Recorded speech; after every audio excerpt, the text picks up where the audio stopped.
tant que journaliste, comment tu vois les choses? Est-ce que tu te dis pas, il y a quand même un petit problème là au niveau, encore une fois, bah, tout va passer par les IA, ils sont en train de remplacer le travail de journaliste, ou est-ce que selon toi, demain, dans ton futur à toi, Julia, est-ce qu'il y aura encore besoin de journalistes, et est-ce qu'il y aura encore vraiment des journalistes qui font le métier que tu fais aujourd'hui? Bon, restons quand même sur une note positive. Non, mais bien sûr, il y a des dangers, il y a des dangers. Moi, souvent, quand je parle à des entreprises de tout secteur, hein, c'est toujours la même question de est-ce qu'on va remplacer tel métier, est-ce qu'on va remplacer tel métier, tel métier.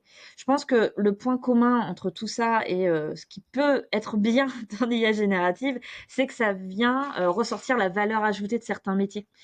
Dans le journalisme, typiquement, je pense qu'il y a une typologie de journalisme qui va disparaître ou du moins vraiment être automatisée, c'est ce qu'on appelle le journalisme desk, qui Mhm. consiste à écrire des articles en allant chercher des infos sur Internet, en gros, sans décrocher son téléphone.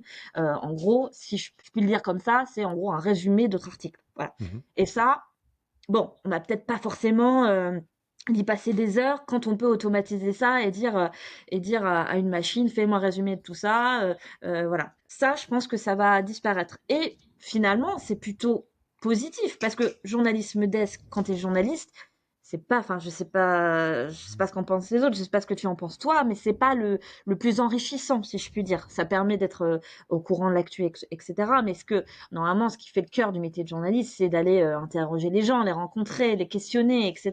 Et de retranscrire tout ça dans des articles. Donc finalement, ça vient peut-être ressortir la valeur ajoutée du journaliste, voilà, qui va enquêter, qui va aller poser des questions, qui va aller sur le terrain.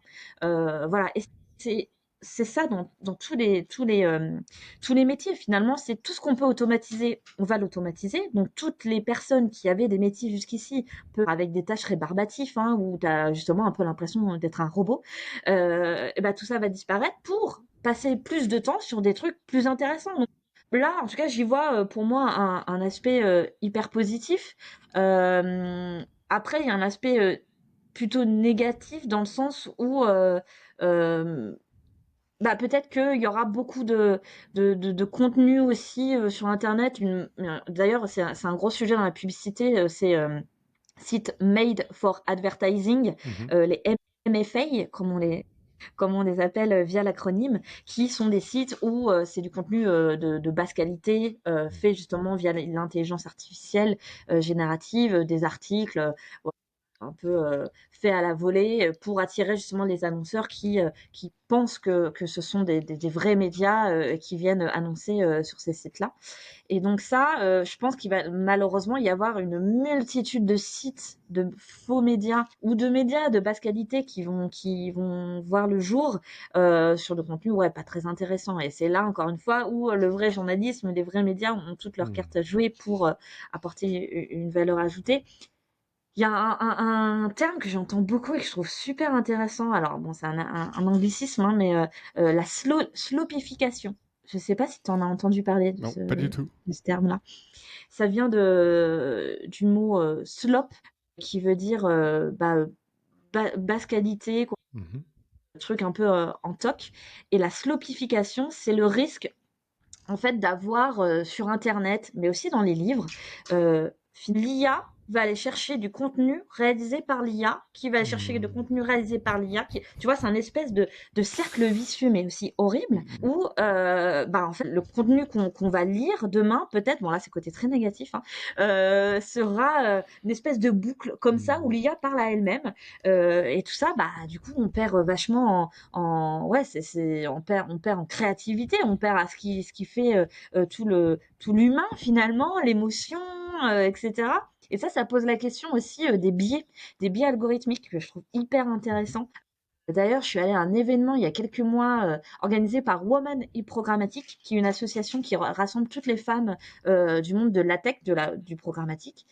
Et on a eu une conférence et des conversations hyper intéressantes, notamment sur le fait que, bah, justement, si c'est les IA donc qui nous poussent du contenu sur telle ou telle question, si on cherche, si on fait une recherche, il y a la question de, ok, mais qui fait les algorithmes derrière? Qui ont créé ces algorithmes? Et souvent, malheureusement, c'est une typologie de personnes qui pensent de la même manière. Alors souvent, quand même, les développeurs sont des hommes blancs d'une telle tranche d'âge, etc. Qu'est-ce que ça veut dire pour la pluralité? Encore une fois, on en parlait tout à l'heure, des discours. Voilà, ces biais sont hyper intéressants. Et on a eu aussi un débat, du coup, lié à ça, qui disait, est-ce que finalement l'IA générative ne vient pas, comment dire, répéter le patriarcat, les Mhm. idées du patriarcat. Parce que, bah, et on l'a vu hein, dans certains résultats, quand on dit montre-moi un médecin, tout de suite, bah, ça va être un homme blanc, etc., machin, etc. Donc, est-ce que finalement, il n'y a pas aussi un retour en arrière? Est-ce qu'on n'est pas en train de faire un retour en arrière en laissant les clés du camion aux GAFAM qui entraînent leurs IA sur un certain socle de connaissances, si je puis dire? Du coup, là, moi, je fais le lien entre 1984 aussi, on réécrit l'histoire avec tout ce qui se passe avec Trump aux États-Unis qui interdit certaines recherches avec tel ou tel mot-clé, on se pose des questions. Il y a un film aussi dont on reparle beaucoup qui s'appelle Idiocratie, où pareil, on est en train Mhm. de se dire, waouh, on est en train de créer une boucle hyper flippante où, voilà, encore une fois, pas d'esprit critique. Voilà, je trouve ça hyper intéressant. Bon, là, c'est le côté un peu négatif quand Ouais. même de l'IA générative pour les médias et la culture.